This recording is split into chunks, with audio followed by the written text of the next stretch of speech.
Bueno, jóvenes, listo. Vamos a encender las cámaras y vamos a continuar donde nos quedamos.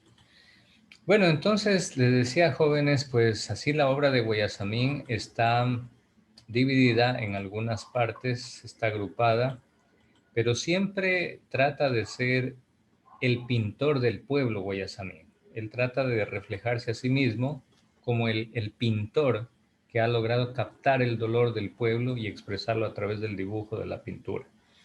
La última serie es Mientras vivo, siempre te recuerdo, también conocida como La Edad de la Ternura. Entonces ahí destacan pinturas también muy bonitas y muy conocidas de Guayasamín. Algunos dicen, profe, pero a mí no me gustan las pinturas de Guayasamín, son como que los dibujos son muy así como que toscos, como que no sé qué. Pues bueno, precisamente la belleza de la pintura como radica en el mensaje que comunica. Entonces hay que fijarse mucho en esa parte filosófica, en ese mensaje que hay detrás de la pintura. Bueno, el grafiti o arte urbano, ya lo hemos visto, son varias formas de inscripción o pintura. Tiene también sus orígenes, su historia. Se dice que el grafiti comenzó en Roma, que los romanos cuando querían protestar, pues hacían sus dibujos en las piedras, en los mármoles, en las columnas de sus ciudades, de sus campos, y bueno, pues ahí comenzó lo que se llama el grafiti. Hoy en día hay nuevas tendencias, sobre todo a partir de los años 80 se comenzó a utilizar el aerosol, esos famosos sprays que hasta nosotros muchas veces hemos comprado quizá para hacer algún trabajo pequeño en la casa, para pintar algo. Pero como ustedes vieron en el video, los grafitis utilizan una enorme cantidad de aerosoles y de pinturas. Y bueno, ya para ir finalizando, jóvenes, quería mostrarles esta caricatura. Bueno, por respeto y todo, pues tapé estas partes íntimas de la niña. Fíjense en esta caricatura, jóvenes. Es una crítica social profundísima y tremenda. Es un grito al cielo. Ustedes van a decir, profe, ¿y cómo así? ¿Qué significa? ¿Qué tiene que ver? ¿A quién va dedicada esta caricatura que vemos ahí? Bueno, jóvenes, resulta Está que Mickey Mouse. no, no, es mucho más profunda. Lo que nosotros vemos ahí es Mickey Mouse. Y lo que vemos a la derecha es el muñequito este que siempre aparece en los McDonald's. Pero si ustedes se dan cuenta, Allá sí. tanto como Mickey Mouse como McDonald's, ¿de qué país son? A ver, ¿quién me dice de qué país es McDonald's y Mickey Mouse? ¿Dónde tienen su origen? México. No. Adriana Arellano. Ecuador. Dijo Adriana, profe. Ajá. Perdón, Ana. Este, son de Estados Unidos. Exacto, exacto. Son de Estados Unidos. Entonces, esta crítica, a través de este dibujo, de esta caricatura, va dedicada en contra de Estados Unidos. ¿Saben por qué, jóvenes? Porque en el siglo pasado, Estados Unidos libró una de las peores y más oscuras guerras que ha podido vivir Estados Unidos. Y con el pretexto De la Casa Blanca. de llevar la democracia y de llevar la prosperidad económica a Vietnam, se atrevió a atacar e invadir este país de Asia.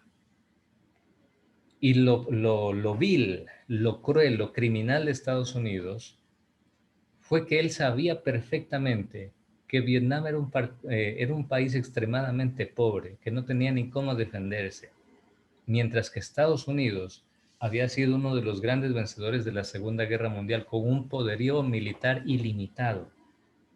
Es decir, se atrevió a pelear sabiendo que él tenía inmensa superioridad en armas y en todo, se atrevió a asesinar a millones de vietnamitas.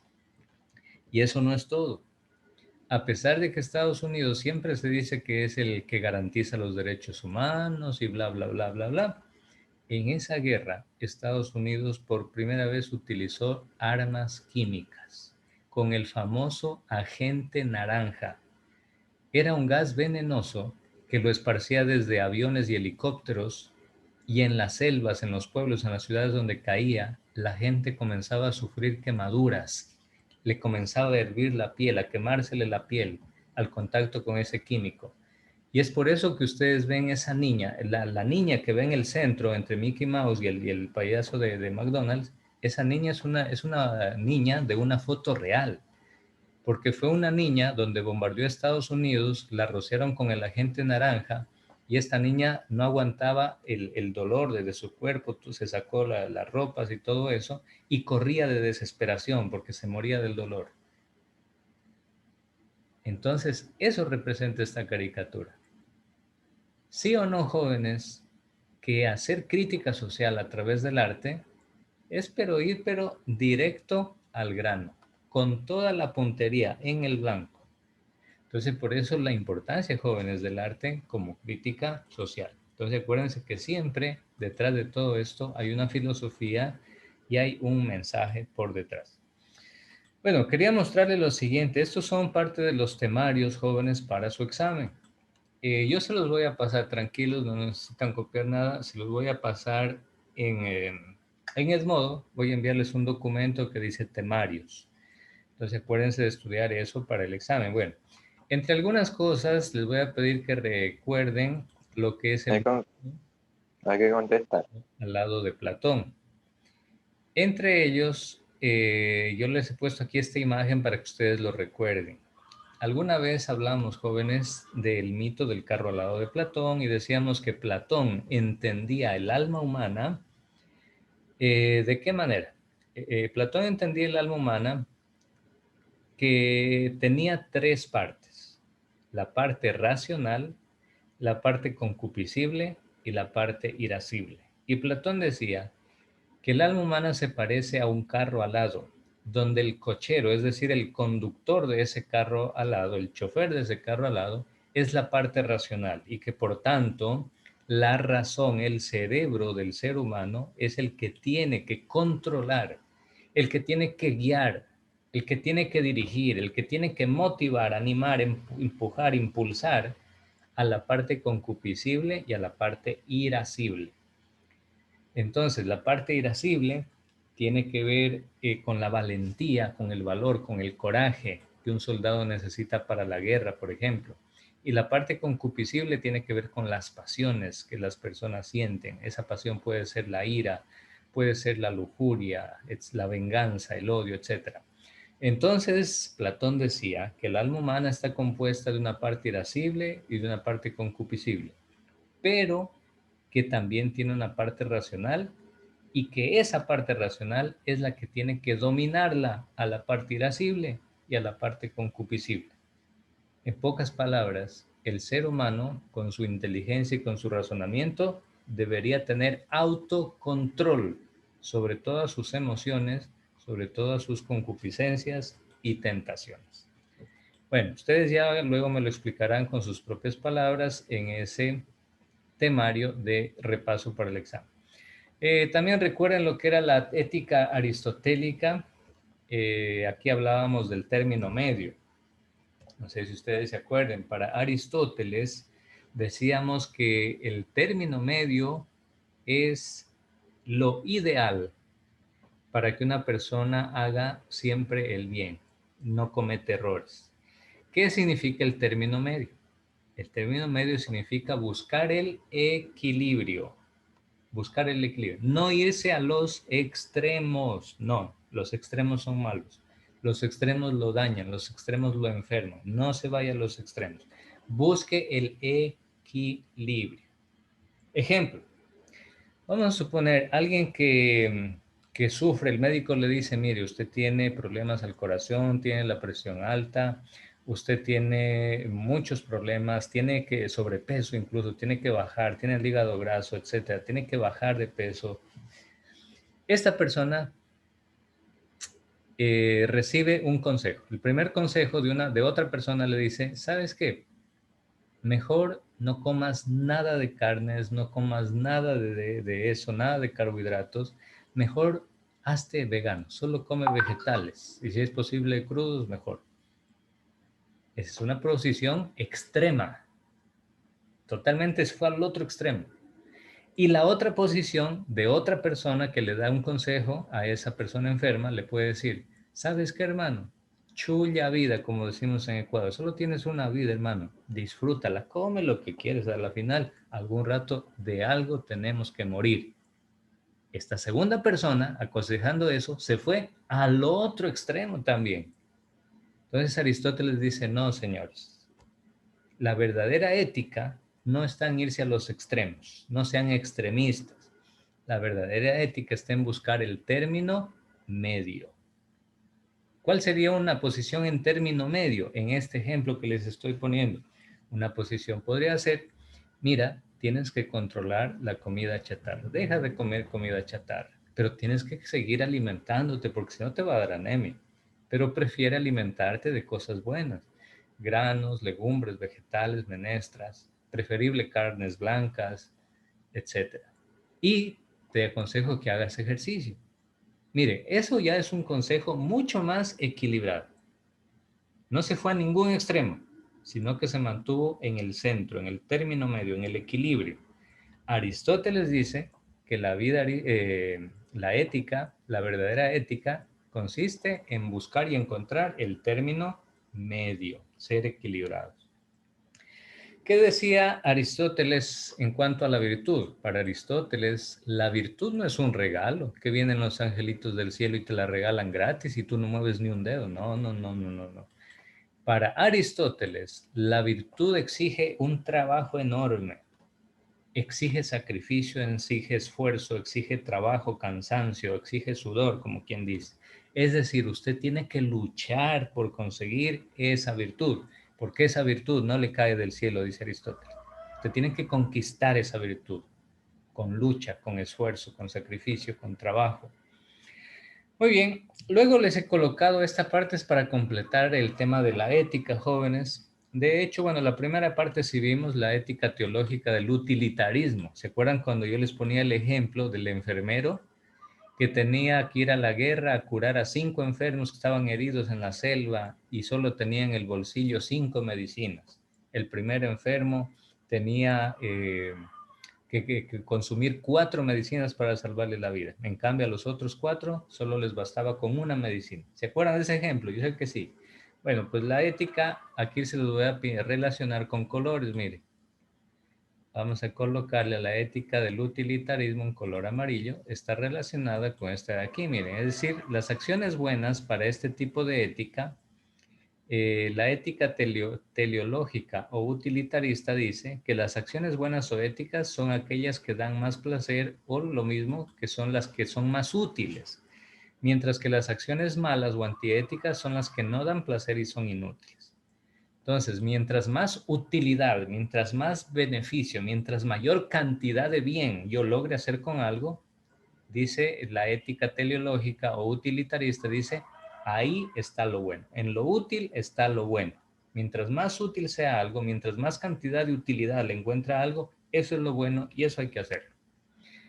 Luego tenemos la teoría de la justicia. ¿Qué quiere decir esto, jóvenes? Dice que las acciones son buenas siempre y cuando que respeten las libertades individuales. Miren, aquí les voy a relacionar. A esta les voy a poner un color azul y se relaciona con esta. Porque la teoría de la justicia dice que las acciones buenas o éticas son aquellas que respetan las libertades individuales, como libertad de expresión, asociación, culto, y aquellas que luchan contra la desigualdad tratando de lograr mayor beneficio para los pobres. Mientras que las acciones malas o antiéticas son aquellas que no respetan las libertades de las personas. Entonces, miren, la teoría de la justicia, aquí está la relación. Luego tenemos la teoría deontológica, esto sí lo vimos con Immanuel Kant, con el cumplimiento del deber. ¿Se acuerdan de esa parte? Kant decía que una acción es buena siempre y cuando se cumpla con el deber. Entonces, en la ética deontológica tenemos que una acción es buena o ética cuando se realiza cumpliendo con el deber. Y esa acción es un ejemplo universal para todas las personas. Y aquí yo les coloqué un ejemplo. de un personaje británico que se llamaba Winston, el apellido me olvidé. No era Churchill, era otro, pero el nombre era Winston.